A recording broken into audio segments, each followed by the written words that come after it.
Mangalagiri Congress party కార్యాలయంలో దివంగత మాజీ ప్రధాని రాజీవ్ సంస్మరణ సమావేశం జరిగింది. రిపోర్ట్. రాజీవ్ గాంధీ వర్ధంతి కార్యక్రమం కాంగ్రెస్ టౌన్ ప్రెసిడెంట్ కంతెటి జీవన్ సాగర్ ఆధ్వర్యంలో జరిగింది. ఈ కార్యక్రమానికి ముఖ్య అతిథులుగా సీనియర్ నాయకులు Kurra Punnarao, vice president Damarla Veeraprasad, secretary Kurakanti Chikkaiah, Vinjamuru Veeraprasad, Kosanam Shivaji పాల్గొన్నారు. అధ్యక్షుడు జీవన్ సాగర్ మాట్లాడుతూ మాజీ పీఎం రాజీవ్ గాంధీ యువతకు ఎంతో ఉపయోగపడే కంప్యూటర్ రంగాల్లో యువతకు ఓటు హక్కు కల్పించడంలో గొప్ప కృషి చేశారని నివాళులర్పించారు.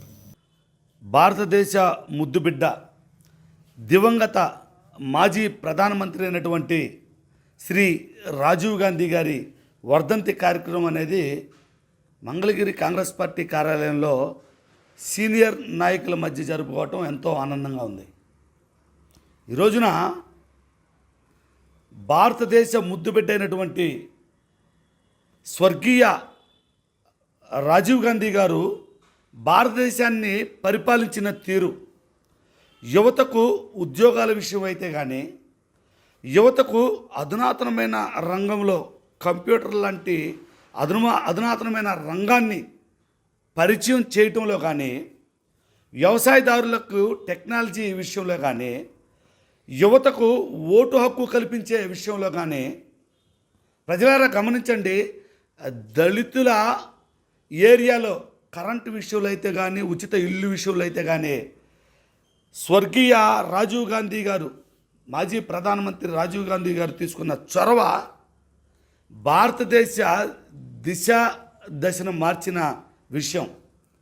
కానీ ఈరోజు దొంగ ఓట్లతో 3 పర్యాయాలు ప్రధానమంత్రి అయిన నరేంద్ర మోదీ గారు, బీజేపీ ప్రధానమంత్రి అయిన నరేంద్ర మోదీ గారు వ్యవహరించే తీరు ప్రజలను పాలించటం రాదు. కుల మతాల మధ్య ప్రజల్లో అభద్రతా భావాన్ని నెలకొల్పటం, అరే ఓట్లు బ్యాలెట్ ఏదైతే ఓట్లు దొంగిలించి ప్రజలను అబాసుపాలు చేయటం, రాజ్యాంగంలో ఉన్న సిబిఐ లాంటి, ఈడీ లాంటి ఎన్నో వ్యవస్థలను రాజ్యాంగబద్ధంగా వ్యవహరించకుండా మోదీ గారి దొంగ పాలనకు వ్యవహరించే తీరుగా మార్చుకోవటం. ఈ రోజున దేశమంతా గ్యాస్ లేదు, పెట్రోల్ లేదు. అది ఎవరి చేతకానితనం? నరేంద్ర మోదీ గారి చేతకానితనం. భారతదేశం అంటే ప్రపంచ దేశాలకు మిత్రదేశం, శత్రుదేశం. ఏ ఒక్క దేశానికి శత్రుదేశం కాదు, ఒక్క పాకిస్తాన్, చైనాకు తప్ప. కానీ ఈరోజు నరేంద్ర మోదీ గారు వ్యవహరించే తీరు ఎట్లా ఉంది అని అంటే, భారతదేశంలో కొన్ని దేశాలకు శత్రుదేశంగా వ్యవహరిస్తూ ఈ రోజున ప్రజలకు గ్యాస్, పెట్రోల్ లేకుండా దారుణమైన పరిస్థితికి నెట్టివేసే వైనం. మన దివంగత ప్రధాని రాజీవ్ గాంధీ గారు మరణించిన రోజు. ఈరోజు పార్టీ ఆఫీసులో జీవన్ సాగర్ గారి తరపున కూర్చొని అందరూ పార్టీ పెద్దలందరూ నివాళులు అర్పిస్తున్నాము.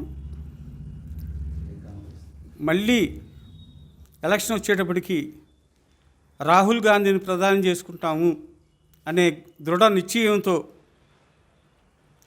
ఉన్నాము. జై కాంగ్రెస్.